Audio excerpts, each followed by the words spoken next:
Сайн байцгаана уу? Өнөөдрийн хичээлийн сэдэв өөрийгөө хэрхэн өөрчлөх вэ?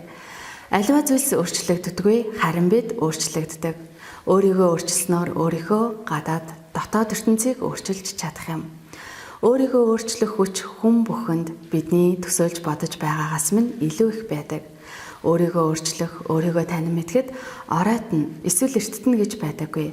Хамгийн гол нь өөрчлөлтийг яг одооноос эхлүүлэх нь хувь хүн та бидний сонголт байдаг. Өөрөө хүсээгүй цагт өөрчлөлт хязгаарч явагддаггүй.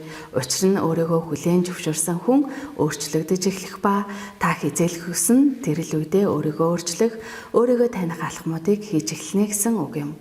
Бусдыг дийлдэг хүнийг хүчтэй, харин өөрийгөө дийлдэг хүнийг ухаантай хэмээн хүнд сургасан байдаг.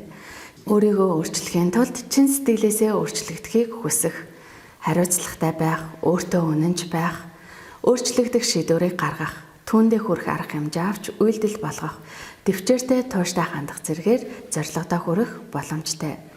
Өөрийгөө өөрчилж чадсанаар гэр бүлдээ, үр хүүхэддээ, найз нөхдөө, ажил албандаа, нийгэмдээ, хүрээлэн бие орчиндоо цаашлаад их дэлхийн ертөнц өөрчлөгдөх эерэг нөлөөг үзүүлэхэд өөрийн хувь нэмрээ асар ихээр оруулж буй хэрэг юм.